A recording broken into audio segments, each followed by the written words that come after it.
көрермендердің сұрауы бойынша біз тағы да концерт аштық 21:30-ға. Сондықтан да билеттер. Үйден шығып бара жатқан кезде сұрақпен жаудырады ғой сені. Біліп тұрады қайда кетіп жатқанын. Бірақ сұрақ қояды. Қайда кеттің дейді. Қайда кеттің? Жұмысқа кеттім дейді. Біраздан кейін қайтып дейді. Қайдасың? Жұмыстамын. Кешке қайтып сонда дейді. Қайдасың? Келе жатырмын. Біліп отыр, бірақ сонда да үйретіп жатыр да бізді. Үйге келсең қайдан келдің дейді. Жұмыстан келдім сен. Үйде де диванда отырасың. Телевизор қарап отырып кішкене алға қарай ұмтылсаң қайда кеттің дейді. Просто жамбасым ауырып қалды, мен жатайын деп жатырмын, не болды құрсын. Ана кухняға су ішуге кетіп жатсаң, жүрегі қатты жоқ кетеді ғой. Қайда кеттің? Су ішемін десең. Еще артыңнан қарап отырады ғой. Ана аяқ киім ішетін, куртка ілініп тұратын зонаға барсаң, вообще артыңнан атып қалды. Қайда кеттің? Қалтамнан зарядка алып жатырмын, не болды құрсын. Көрдің ба, бәрін сөйтіп келіп 45-40 жасқа келгенде, оказывается, еркектер залда отырсыздар ғой, өзіміз байқамай қалады екенбіз ғой уже. Уже сұрамайды қайда кеттің деп. Біз өзіміз айтып кетеді екенбіз уже. Біз өзіміз қазір любой еркек үйден шығып бара жатқанда тып-тыныш киініп шығып кетпейміз ғой. Бүкіл маршрутты айтып береміз ғой әйелімізге. Ол сұрап та жатпайды, біз өзіміз айтып кетеміз. Киініп жатыр, қой мен жұмысқа барайын, сосын жұмыстан шыққаннан кейін Исаға соған машинаны дөңгелегін беремін деп запчастьсын соны неғып. Біздің кезіміз нағыз скучно болған екен ғой, қазір. Тым жоқ қой, тым. Не телефон жоқ, не телевизор жоқ. Телевизор болатын өзі. Бірақ сағат 11-ден, таңертең 11-ден, кешкі сағат 6-ға дейін технический перерыв деген болады еді ғой, білмеймін. Не перерыв екен білмеймін, сол сағат 11-ден бастап кешкі 5-ге дейін жұмыс істейтін уақытта.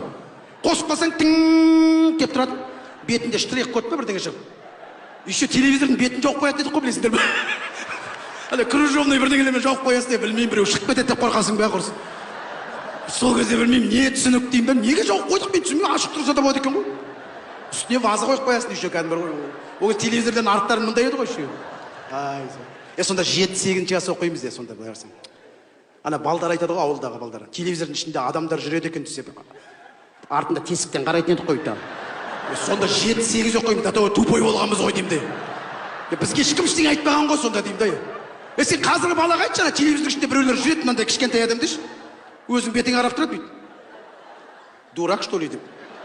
Қазірлерден сұрасаң, бұлар айтады, специальная студия, где там снимает, и через интернет передается, и там стоит специальная там бірдеңе тарелка. От этого приходит сигнал в телевизору, и там все каналы показывают. Они там сидят деп өзің дұрыстап жүреді ғой.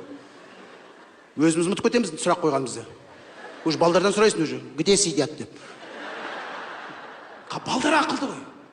Балдар ақылды. Сонда біз 7-8 оқимыз, да тупой болғанбыз дейді. Телевизордың артында адам жүреді деген кезде соған сеніп жүрдік қой. Қазіргі балдарда еще бар ғой, білесің, переходной возраст бар ғой еще. Қазіргі балдар переходной возраст бар кәдімгі. Өздерін переходной возраст екен біледі еще. Біз вообще переходной деген вообще білмей кеттік қой құрсын бар ғой. Переходной деген сөздің өзін білген жоқпыз ғой, не то что переходной деген.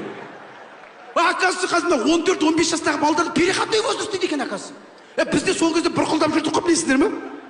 Оказывается, переходной возраст екен ғой, біз білмеппіз ғой. Нағып бізге айтпаған деймін да, сендерде переходной возраст деп. Бізде бұрқылдап көңкілдеп жүретінбіз.